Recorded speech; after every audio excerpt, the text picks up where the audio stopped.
providing our customers a smarter perspective on engine technology. The marine environment we work in is fast changing. Regulations are increasing, causing our customers' capital and operational expenditures to rise. We improve efficiency and reliability through our passion for engine solutions, driven by our people who understand the pressures of the marine sector today and tomorrow. I'm Nicholas Bornois of Capital Inc., and I would like to welcome you to the newest podcast in the series Riding the Waves of a Lifetime. This series gives us the opportunity to interact, to discuss with maritime industry leaders who share with us life and career experiences as well as their unique insight on the industry's direction, opportunities, challenges, and risks. I would like to thank WinGD for sponsoring today's podcast. The innovative technology of WinGD is behind the propulsion systems of all types of ocean-going vessels around the world. So thank you, GD, for sponsoring today's podcast. We are particularly privileged today to have with us Hing Chao. We can trace Hing's imprint and impact across many areas: international shipping, arts and culture, heritage, and education. Hing, a global businessman, a statesman, and a cultural leader. In the business sector, I'm not going to go through Hing's very long CV, but I would like to point out a few key elements.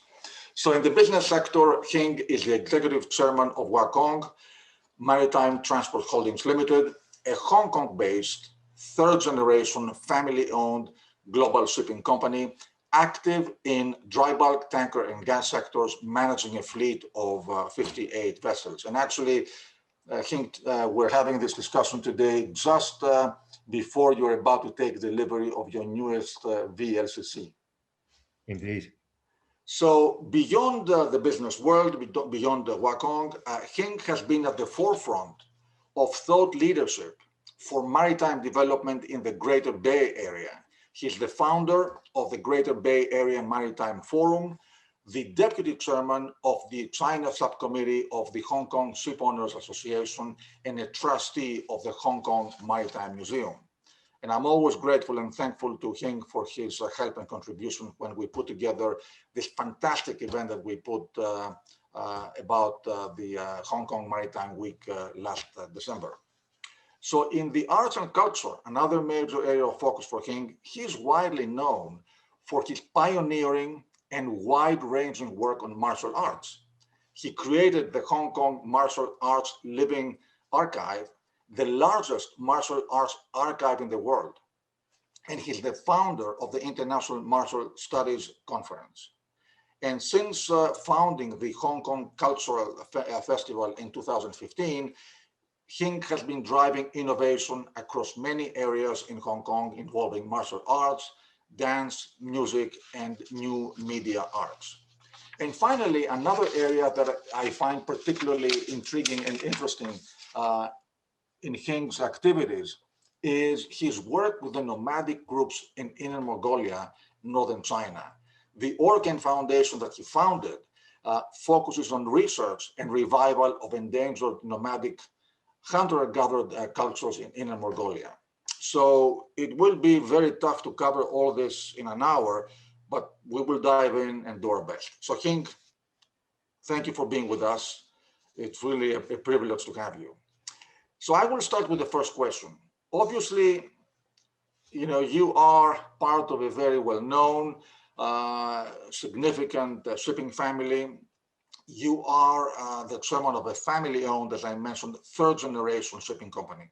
So the question how you got into shipping should be straightforward and self-explanatory. But looking at your career, it hasn't exactly been that self-explanatory because you had quite a journey before you joined the family business. So take us through this journey and the major milestones in that, and how you came into the, how that prepared you actually to be part of the family business and move it forward.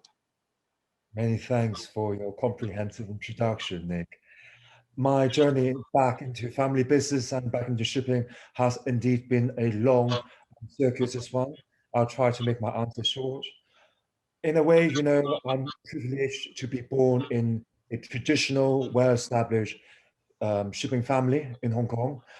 It was almost as if it was my destiny from the day I was born to become a director, to serve the family business. And indeed, that's the path my father planned for me. And all the people around him, all his friends said to me, yes, you're the man. It's Kwong, it's big business, global shipping. You have to get into it, get ready. And you know what? After university, my father made very good arrangement for me to have internship with various companies all along the value chain in shipping, from brokers in London, operators in Hong Kong and in Belgium, ship owners in Europe, a classification society, also a course at Cambridge Institute of Transport. All of that's within the space of 2 to 3 years. So I would say by the early 2000s, I was ready in a way to get back into shipping. And yet I wasn't, because I suppose it felt so natural that I will come back to shipping at a certain moment. I just felt that, in my early 20s, I wanted to explore the world, which is what I did. So I went in a way, I don't know if it was intentional, but in a way, I went as far away from shipping as was imaginable. And I basically went to the interior of China. In this case, I went to Inner Mongolia and Heilongjiang province, where I ensconced myself, working with the last nomadic hunter-gatherers of China's far north. Really, they have more in common, if you could believe, with people from Siberia than what we typically think of as Chinese. So I went very far away, and it took me a long time to get back, and it's been a journey. If I may ask you, why did you pick them to go and work with them as opposed to going to another place? What attracted you to them? The simplicity of life. I always felt somehow when I was growing up that the material world we live in, or the luxury, or the complexity of a city, the wealth gap, even when I was in my teens, I somehow didn't grasp it. And I always found very attractive places and people in the Amazon, in the middle of Mongolia, somewhere in the forest of Siberia, where people just had a very simple life. And I was attracted to that. And I wanted to know how people make a living and how people can have culture where their day-to-day material or personal survival was a challenge. And I learned so much in this journey, I have to say. And it was, in a way, the best preparation I could have for the challenge ahead as we, forge forward in the 21st century. As the world we are today, we are confronted with an unprecedented ecological crisis. I have the feeling that when you combine this experience also with your involvement with martial arts, that must have created a unique intellectual discipline that then you can apply into business. So I can see the relevance. But before we continue our discussion, take us to the family legacy. I mean, your family has been one of the pillars of the Hong Kong maritime community. Next year, you're celebrating the 70th anniversary of the company. You're working on your father's biography. So take us a little bit through this amazing family legacy. If I may, perhaps I can just continue on my journey a little bit. Several years ago, I became a little bit more mature, if I can put it that way, and I felt ready to come back to shipping. And one of the first tasks that my family assigned me is actually to research into my father's history, personal history, and the history of my grandfather and of the company. Maybe my family knew that I'm a bit of a historian, and that the best way for me to come to grips with the family legacy is actually to study it and to speak to people who have known the family, done business with us, seen us grow, and worked with us along this journey. And it's been mind-opening. I mean, the lessons I've learned and how I see my father and my grandfather passing the wisdom and the lessons from one generation to another. For example, as we all know, shipping is extremely cyclical and volatile industry. Crisis, they're never far from the corner, even when we are going through the booms. And sometimes when capitalist institutions come into in the industry without the historical background, it's easy to get burned. It's easy to get a little bit too greedy. And one of the core lessons that my father has imparted, not only to me, but to indeed to the Wagong senior management, is that we always leave something on the table. I look at the patterns, the relationship we're built. I mean, I have to be very honest with ourselves. Wagong, we're growing once again, but for a long time, and indeed today, we're not a big company in the order of things, but we're well respected in the industry because we behave well and we treat our partners well. And people in this industry have very long memories.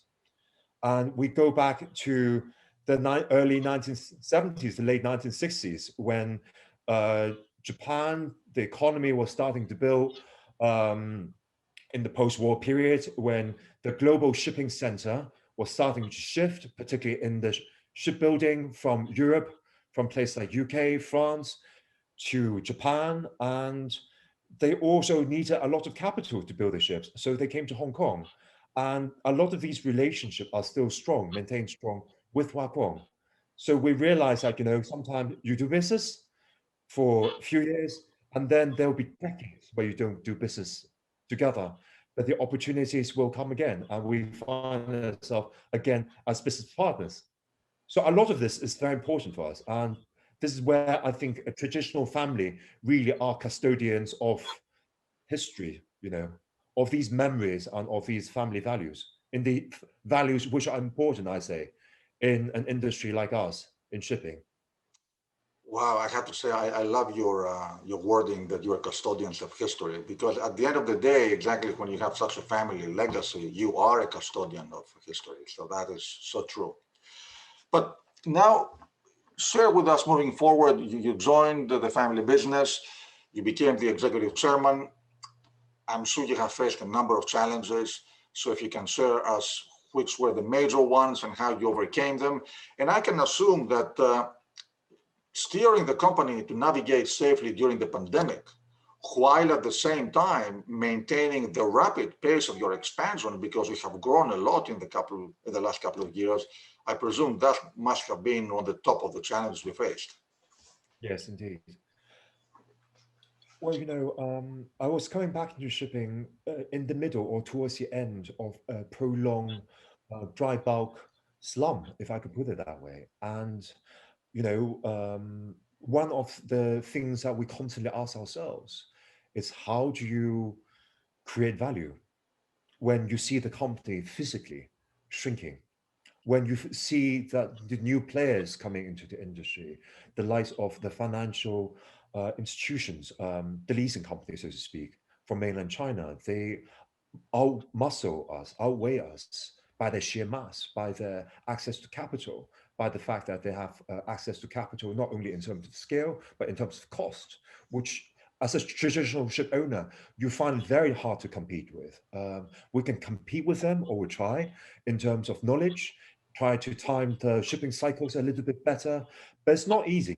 So from a very early moment in time, as I was getting back into shipping, I realized we have to diversify. We have to reinvent ourselves, and we have to readapt. Rather than look at the likes of the Chinese financial leasing companies as our biggest threat and competitors, we identify them as partners. And indeed, as partners, we have worked very well together. The growth that Wacom has been through over the last 3 years, particularly in what we call the integrated asset management, it's done together with very much every step of the way, with the support and with understanding of the full partnership of the Chinese financial leasing companies. So I would say the biggest challenge has been, but also the biggest joy has been, to reinvent the company. It is And I very would think we're still in a very early part of this journey. Um, for nearly 50 years, Wacom has been almost exclusively an asset player, a tonnage supplier, and a few years ago, we decided it's not enough. We need to diversify. We have to get value out of a lot of the things that we do well, but which in the past have simply been cost centers, not profit centers. Time to shift that, time to change that. So that's what we have been doing. Very interesting that you took the integrated asset management approach. That is quite unique and quite interesting. And actually, that's what shipping is all about to some extent. But let me ask you, Kwong is a company of significant size with 58 vessels. You are a significant size. You have a global footprint. You are present in a lot of in three main areas: dry bulk, tankers, and gas. But still, you are a private company, a family-owned company. So, what are the complexities and advantages of working or managing a family-owned company, and especially a company with such a global presence as yours? First of all, relationships are very important. One of the things that really moved me is that people in shipping, yourself included, I'm sure, have very long-term relationships and very long memories. And people tend to be loyal. Those who stay in business tend to be very loyal. And I'm just impressed by how well people remember my father and how well people have tended to extend their regard for my father to myself and to Kwong as a whole. So that is a natural advantage that a family business like us that is passed down within the same family, that people just transfer a lot of their allegiances, the feelings, their loyalties, and their relationships from one person to another down the generations. So that's certainly a core advantage. Disadvantage, I wouldn't call that a disadvantage, but in the family business, particularly, for a family business that's well established, not only in terms of our reputation, but in terms of how people position us in the market, it's taken us a while for people to come to grips that Kwong today is a little bit different from Kwong 5 years ago, 10 years ago, 20 years ago, and that our value proposition and that potential partnership with Kwong, it maybe could mean something a little bit more diverse and multi-layered compared to 10 years ago, 15 years ago, where I wouldn't say we're one-dimensional, but certainly we are easier to sort of pigeonhole in a way. And that applies to our partners and people who know us, but equally it applies to the team. So for the team to come to grips with new ideas, to embrace them and to march forward, it goes back to corporate culture. It goes back to restructuring how we go about and do things. Very interesting. So, staying in the same topic, more or less, Wall Street has been an advocate of listed companies focusing on one sector only, being pure plays on one shipping market. Recently, we have seen a deviation from that norm, with companies diversifying into related sectors. I have spoken to a number of private companies, and they all talk very favorably about the virtues of being a diversified company present in many areas. And you yourself have put in your annual report exactly the virtues of being present in more than one sector. So, and you have actually led that diversification, as you mentioned, into different sectors. So take us, if you don't mind, through the advantages of being present in more than one sector and what it means for the company and its future. Nick, I think this is a false dialectic in a way, because I do see advantages of consolidation and focus as well as diversity. They serve very much different purposes. I think if one were to build presence, and particularly in operation, it's important to focus. And if you want to list, and if you want people to understand what the company is about, to have a very clear pattern of growth, where people could sort of position you within the market and understand where the market is, where the company is going in relation to that, having focus and consolidation certainly helps. And in that regard, Kwong, we're also consolidating consolidating our tonnage in a certain way. I would say we were previously a little over diversified. I cannot praise the virtue of diversification enough, but is it necessary to have one each, or 2 to 3 ships each, from handy size, handy max, supermax, ultramax, panamax, kamsarmax, all the way up to a cape size? I would say you can probably spread your bet quite well without having that amount of diversification, but it makes life a little bit easier for you to operate as a manager. So that's what we're doing within Hua Kwong, that we will maintain our presence in dry bulk, in tankers, in oil, and in gas. But within these three main sectors, we will consolidate. So that's how we are moving forward. And in terms of consolidation, where Hua Kwong is starting to build up scale and where we want to continue to build scale is in the super to ultra sector. I would say for a very long time, Hua Kwong has not had commercial control of something like to what we're building up, between 15 to 20 ships. And that's an area that we intend to concentrate, maybe with a view of having more of a presence in the market in terms of operation as well. So I don't see the US in conflict. Yeah. So moving now to another very important topic, the topic of company culture. Yes. You mentioned that looking at the family legacy, you're a custodian of history, but of course, company culture always comes down from the CEO, and because you're managing, or the executive chairman, you're managing the company.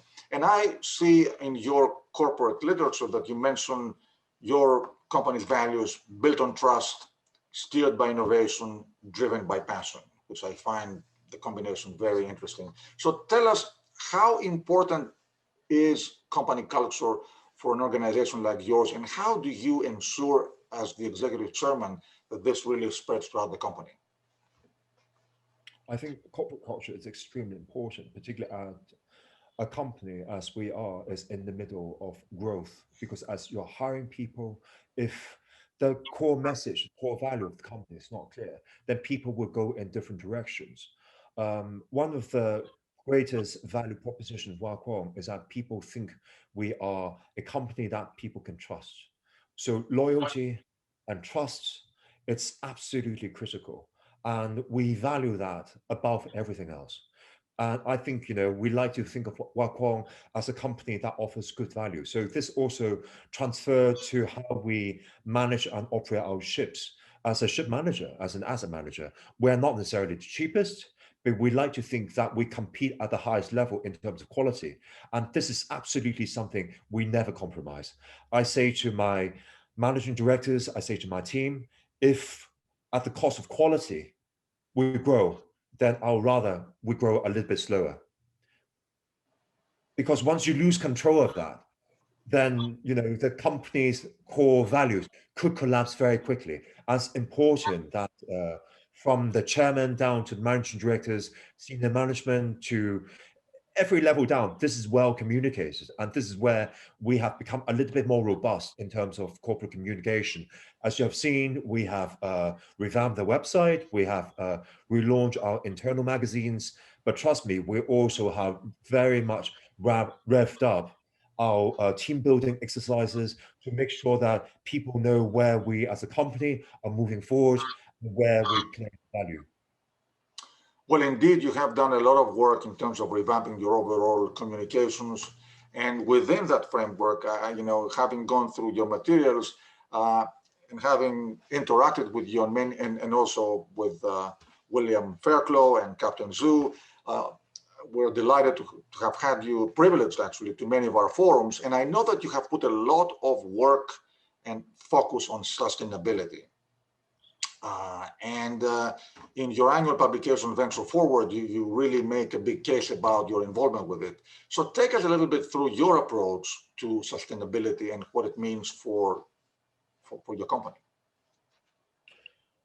Sustainability, it's the most important thing for humanity, I think. I mentioned earlier that we are in the middle of a crisis, of an ecological crisis. And actually, that lesson, you ask very beginning of this interview about my journey, actually one of the core lessons I learned working with hunter-gatherers is that they never lost sight of the fact that human beings are part of a much greater ecosystem. We are simply one part of it. And it's the responsibility of everyone living within, for the case of hunter-gatherers, within the habitats or within the ecosystem, to be responsible. So they would never kill an animal out of fun. They will not exhaust the resources existing within a specific habitat. That is a core lesson. And I also saw the imprint of, if you like, the costs of China's rapid economic development during the 1990s and early 2000 and the impact it had on the environment. And it's devastating. And some of the literature I read during that time, late 90s, early 2000s, it made very depressing literature indeed. A lot of the rivers are polluted, a lot of cities, again, the water sources are polluted because of heavy industry. Of course, what China has done over the last 20 years to reverse that trend, it's completely mind-boggling because no one would have thought that China, A, will have the resolve, B, the resources, and C, the sheer political will to make that happen. But I saw that with my own eyes.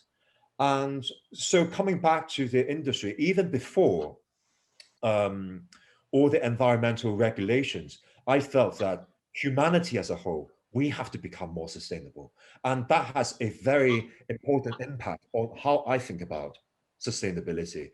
When I talk to all our corporate partners, and I want to emphasize that this is not lip service, I do take sustainability very seriously, and I do look at sustainability very broadly as well. Sustainability is not what IMO or EU or the regulators tell us sustainability is. We have to understand that global shipping, we are part of the global economic engine. We are part of the supply chain. If shipping, we cut down all our carbon footprint to zero, but no one else does it, is it sustainable? Absolutely not. So from day one, I think it's important to look at sustainability across this chain and engage our banks, our financial institutions, engage our charterers, engage our shipyards to make sure that everyone's actually aligned and that we are all moving towards that goal. It's not a simple mission of the shipping industry as a whole. And I think that's where maybe the global conversation in the shipping industry has been a little bit too narrow to my liking, particularly the rather narrow focus on the transitional fuel propulsion, because we have to remember, okay, great, we can have a hydrogen solution, we can have an ammonia solution, potentially we can have a nuclear solution, but how is that being produced? Is that sustainable, right? If we change ownership today from traditional burning fossil fuel to a transitional solution, which will then be phased out. Halfway through its life cycle, we create a lot more energy that way. We burn a lot more carbon that way. Is that conversation being had enough time? You know, I just don't think that the conversation we've been having a lot of times on maritime platforms is broad enough to really take into account the issues we're dealing with. And I think there are also other mechanisms which will help the world as a whole to make that transition into a more sustainable world. For example, through carbon offset. I'm not saying that we don't look into future solutions. Of course we do. But at the same time, if we pump all our money into solutions which are half-baked, where the supply chain, where the distribution of new energy sources or even the production are not ready, is the industry, is the world not better served if more companies are doing offset, so that we are helping with the building of, let's say, the renewable energy infrastructure, because that is the cheapest form of carbon credit at this moment in time, so that in time, in 10 years time, in 5 years, 15 years, who knows, when we want to produce sustainable ammonia or hydrogen, the power sources are there, the renewables are there. Right now, we're not. And I think we're not going necessarily in as comprehensive a manner as we can be. So I know that you have, I've read that you have been active in carbon credits and carbon offsets. So if I understand correctly, you use them as an interim, let's say, motivational mechanism until we find, a permanent solution to the industry. The two go hand in hand. I don't see it as a question of either or. I think carbon neutral, when people are having a discussion about carbon neutral in other industries, for example, in real estate, you are measured on a net value and not on an absolute value, because I think that is absolutely impossible in the state that we are in today right now. A lot of things need to change before we can achieve that. And for shipping to be alone in trying to achieve this absolute zero, I think is silly, and it's counterintuitive and it's counterlogical. So if we talk about the balancing mechanism, as I said, on the one hand, by buying carbon credits, we are facilitating the world as a whole to transition into a more sustainable world. But at the same time, I am absolutely for looking into better solutions when they're mature and when the market conditions, including the price of the ship, including the price of the bunkers of the new energy sources, is reasonable, or there is somehow an economic or financial balancing system that will compensate for the gap. And if the charterers are ready to pay for that premium, these conditions need to be in place for that to be ready. But Kwong, we are ready to make that commitment when the other parties are. I don't mean to put you on the spot, but clearly decarbonization is one of the critical topics. We have seen the recent IMO decisions, a lot of discussion about it, a lot of uncertainty. So you are a man of vision. How do you think we can end with a solution that can be long lasting and applicable to everybody? Is there a path towards that? We have to understand that transition takes time. And during this time, there will be overlapping solutions and there'll be overlapping paradigms. I remember very well Martin Stopford's very comprehensive presentation a few years ago in Hong Kong when travel was possible. And he talked about their transition from sail to steam. And at a certain moment, at the beginning of steam engine, the most well-designed sailing ships were actually more efficient than the first generation of steamships. Why should we phase out all the efficient sailing boats until we have something that is ready? When it's ready, the transition will happen quite naturally. So I think this similar sort of argument must hold for today. I am not saying that we push back the need for transition, the need for innovation, absolutely not. But at the same time, can we do everything at once? No. And I think certain sectors are maybe a little bit a better position. For example, we see dual fuel, LNG fuel. Let's forget about the debate whether LNG is indeed sustainable or not.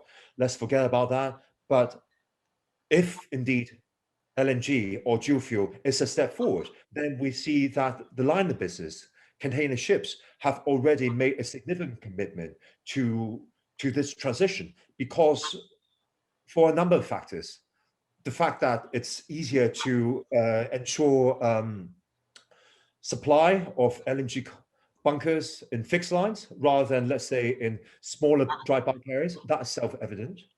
The fact that they are more visible in a way, and they're operators within the liner business, they tend to be listed companies, so they also have more significant pressure from the market and from investors. These are all factors that have contributed to certain sectors being a little bit more forward in terms of transition. Also, if we compare the big ships to the smaller ships, the sheer economy of scale will render certain solution viable for some and not viable for the others. So, for example, we know that the energetic efficiency of hydrogen is a lot less than fossil fuel. And for hydrogen to be applied to coastal ferries, to yachts, boats, ships, which are relatively smaller and travel shorter distance, maybe it's more viable. Also, I've spoken to manufacturers of sails, and sails work very well on certain routes, but not on others. So we have to take all of these into consideration. It's a very complex situation. And I do not anticipate that we will have a single answer. Of course we won't. Hing, you mentioned the value and importance of cooperation. Do you think that there is enough cooperation right now in the industry to debate and formulate these issues and formulate the strategy? And also, there's another argument that I hear that the industry, the shipping industry, seems to be reactive rather than proactive in terms of putting out its position and trying to find a solution. What do you think? I fully agree with both points. I think, first of all, there is scope for more discussion, more debate, but I think these discussion and debate should lead to tangible outcomes. And I see the Global Maritime Forum as having made a very significant contribution several years ago. However, it's unfortunate that not a lot of Asian shipping companies have been involved in this process. And I think Asia as a whole have been conspicuous by their reticence. And I think, we are the part of the world where most of ships, 80, 90% of ships are being built, where China is the major destination for a lot of global commodities, for steel, certainly, for coal, for oil, occupy a slightly different position geographically, economically, as well as across the spectrum of other considerations from Europe and from Americas. We will have a different view. I think the longer term vision, everyone's aligned. We have to be more green. We have to become more environmentally responsible. But how to do it? What's the roadmap? I think potentially there is the greater outcome is similar, it's the same, but there can be competing or different pathways that lead to the same goal. And I would like to see that being panned out more in the future. And I think, forums similar to Global Maritime Forum, I would really encourage them to do more, particularly Asian Ship Owners Forum, which I remember very well being founded in the 1990s when my father and the likes of my good family friend, Mr. C.C. Tung, were respectively the chairmen of Hong Kong Ship Owners Association. And we are having a very close discussion with all our friends in Asia that Asia was starting to become more important. And it's important for Asian countries to speak to one another. And unfortunately, I personally have been a little bit disappointed by the development or the lack of this type of discussion at the pan-Asian level. Very interesting, very interesting. And you also have the major industry associations that are really working very much on that, Intertanko, Intercargo, the ICS. I mean, you really have the industry with its institutional presence. But it's very interesting the point that you brought up on the Asian presence, because Asia is obviously a huge component of the industry. And maybe, as you said, having a bigger presence in these forums would be a very good idea. I think it's essential. So before we move to the next part of our discussion, I have one more question regarding industry and transformation. Tell us about technology. Clearly, technology is transforming the industry widely. Where do you see, what do you anticipate to be the biggest technological changes going ahead and the impact on the industry? Well, Nick, I don't know about you, but sitting where I am, I do not have a crystal ball in front of me. Technology is by its nature is unpredictable. It's disruptive, and it's hard to anticipate what's going to come. But I think, if anything, the pandemic has shown us that there are already a lot of technical solutions out there, which will help us communicate with one another, will make the world more sustainable. And a lot of these solutions have been in place for a long time. The biggest obstacle in a way is here, that shipping remains quite a traditional industry, and sometimes we are reluctant to change our ways. But I think a paradigm shift is already happening. We see that there are tech accelerators being set up in Singapore, in China, in Shanghai, I'm sure in New York and London, places like Copenhagen. And I expect a lot of bright ideas to come up with, not necessarily from the corporate giants, but maybe from medium-sized or even smaller-sized startup companies. And I think the future is very exciting. Of course, the biggest technological challenge for us today remains technology that will help the industry to reform itself or revolutionize in terms of sustainability, in terms of how to meet the targets that IMO and indeed many other regulators are now talking about accelerating the environmental decarbonization emission targets. So I think, that's in itself a huge technological challenge. But indeed, there are many other ways. So we discussed a lot about business. Let me now go to a different direction and ask you about your involvement with martial arts. As I mentioned in my opening remarks, I mean, you've done a lot of work on that. You created the Hong Kong Martial Arts Living Archive. You are the founder of the International Martial Studies Conference, and you founded the Hong Kong Cultural Festival. So tell us about your involvement with martial arts and your passion and love about it. Martial arts for me is a bit like shipping. It's a lifelong commitment. It's a lifestyle. It's about my values. It's about how I live, and it's also about a legacy. For me, my involvement with martial arts is very deep. It's building a system. It's about rebuilding a culture. So my involvement with martial arts is much more than my personal practice, but the fact that I see martial arts as once upon a time being a very integral, and when I say martial arts, I'm speaking quite specifically of Chinese martial art. Of course, I appreciate that all countries, including Greece, for example, had a fantastic martial arts legacy and heritage.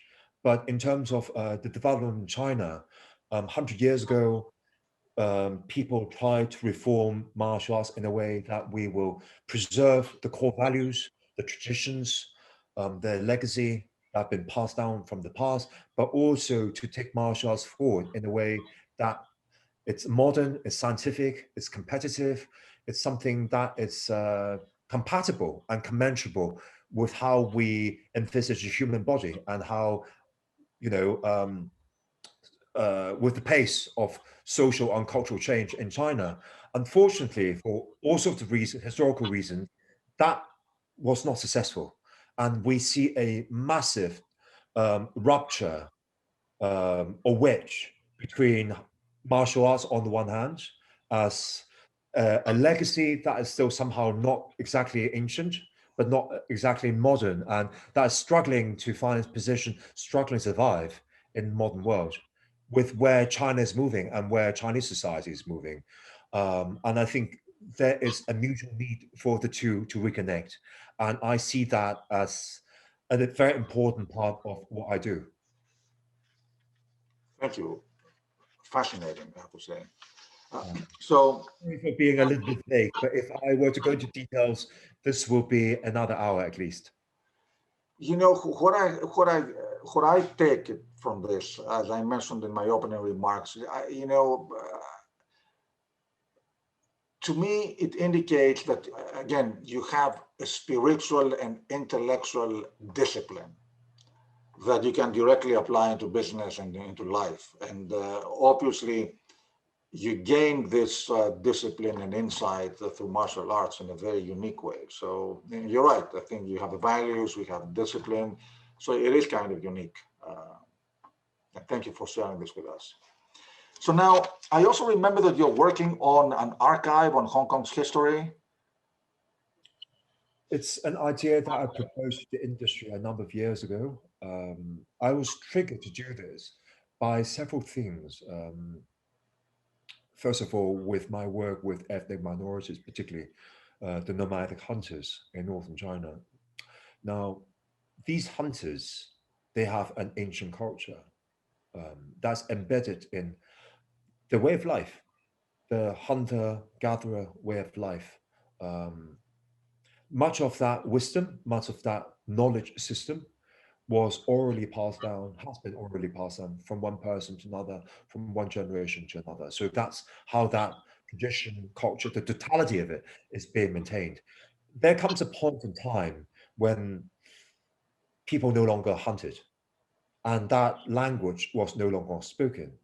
So the entire value system, all the stories that go back many centuries are on the verge of disappearing.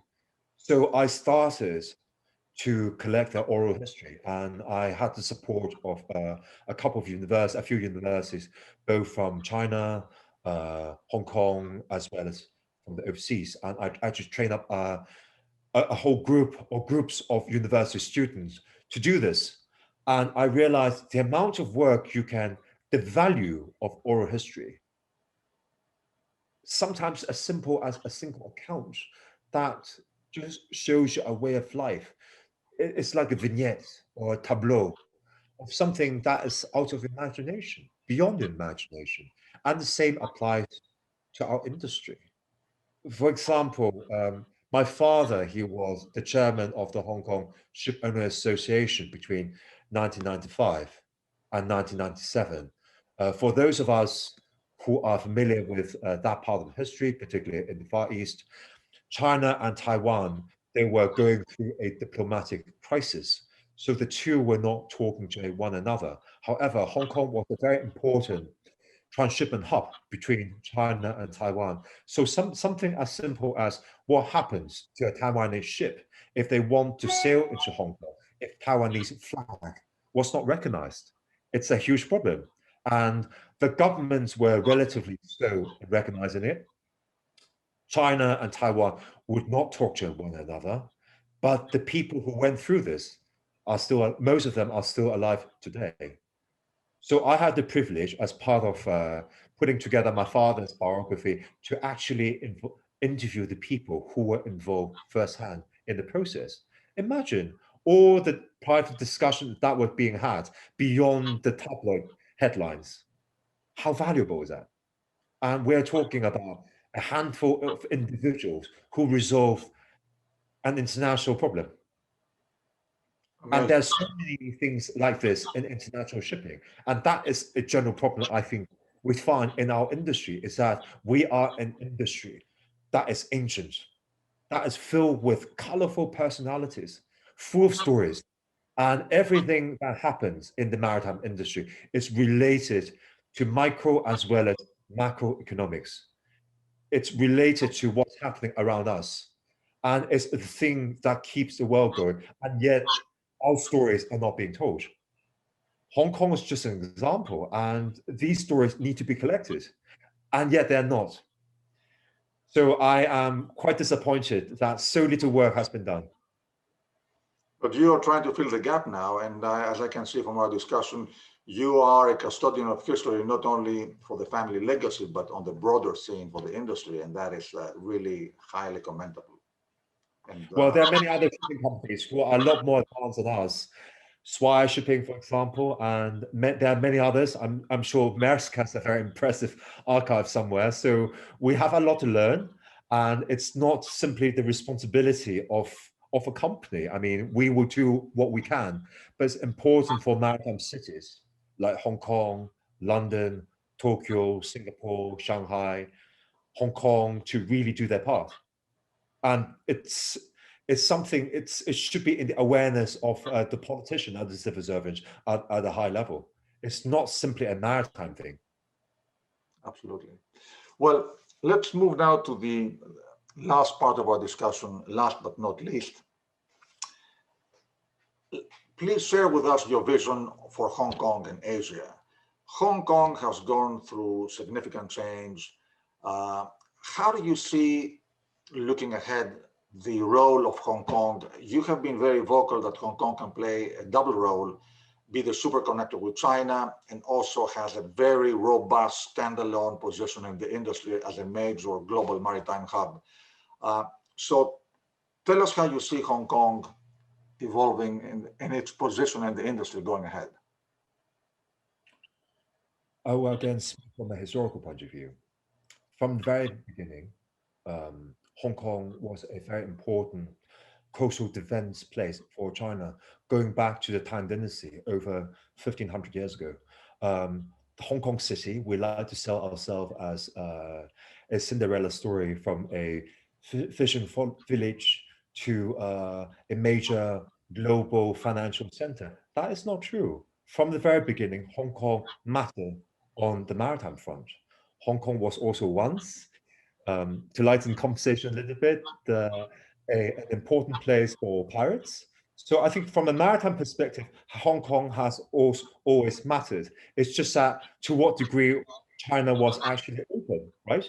And in periods when China is open, Hong Kong, we maximize our value proposition by being a proper bridge because of our geographical position, if nothing else, but also the fact that under one country, two systems, we do have a lot of advantages in the systems we have in place. Financial system, we have one of the most mature global financial centers. Legal system, which is well recognized, it's based on UK law, and Hong Kong last year, as is well known to everyone in the industry, is included in BIMCO standard arbitration clause as a jurisdiction for maritime arbitration. So I think these are fundamental strengths of Hong Kong, and I do not see them disappearing. If China were to continue on its path of economic development, particularly as the national government has seaborne trade and maritime development as one of the most important economic drives and policies for the country, I think Hong Kong will continue to be very important. And the fact that Hong Kong is being positioned as the leader for international trade, shipping, and finance within the Greater Bay Area, to put it in China's today political jargon, we are at the very center of the dual circulation, the economic circulation within China and the circulation between China and the world. Hong Kong, we are at the center of that. Very interesting. By the way, I'd like to to thank you again, Hing, for your help with our Hong Kong Maritime Forum event and the great presentation that you helped put together. I mean, Tim Huxley was the one who actually put the whole thing together on the history of Hong Kong post-war, and that was fascinating. And I urge everybody to go back and look at it because it was so well documented. So I think it really can show us a lot of the history and the development. And clearly, what you're doing now with the Greater Bay Area gives it a different dimension, obviously, and a different longevity looking for the future. But last question to ask you. Shanghai made it to the top 3 global maritime hubs, I think last year. Do you see Hong Kong being a complement, being in competition to other maritime hubs like Singapore or Shanghai? Clearly, Hong Kong has a unique legacy. So how do you see it? Do you see it complementary? Do you see it in competition? How is it going to evolve? I think there's certainly an element of being complementary, and there's an element of competition. And I think the two can coexist, and it's healthy to coexist because it's competition that drives excellence and innovation. I think between Hong Kong and Shanghai, our mutual strengths complement each other in a more natural and synergistic way. If Shanghai is the most important maritime center inside China itself, then Hong Kong, we are the most important international maritime center servicing China. So the two go hand in hand. As I said earlier in the conversation, we can take certain examples. For example, maritime law and maritime legal services. China is now becoming more and more involved. As China becomes more involved in global shipping, of course, more Chinese stakeholders will be involved in arbitration. It stands to reason. And if you ask the Greek counterparties, British counterparties to go to Shanghai, they will probably be a little bit afraid. But if they come to Hong Kong as a compromise, where both sets of stakeholders may feel comfortable, that's where Hong Kong can add value. But of course, Shanghai shipping being such a universal industry for the world, such a global industry, if through the platform Hong Kong, we can engage the legal industry, the legal profession a little bit better, so that Hong Kong standard and Chinese standard become closer aligned. This also brings China closer to the rest of the world. This is simply one example, in my view.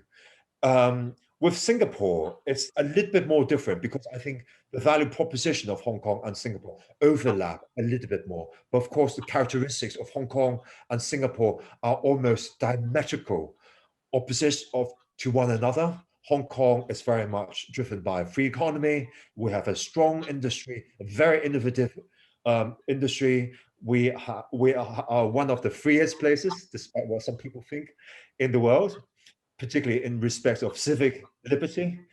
Singapore, they are a little bit different. They are top-down, very strong government with a huge support, a very visionary government for how to cement and strengthen Singapore's position as maritime hub, where Hong Kong, we are the industry who submit ideas and push the government to move forward. So in a way, it's two completely different systems, but having Hong Kong and Singapore compete with one another can only create a better shipping environment for the rest of the world and for Asia. So I see that as only healthy.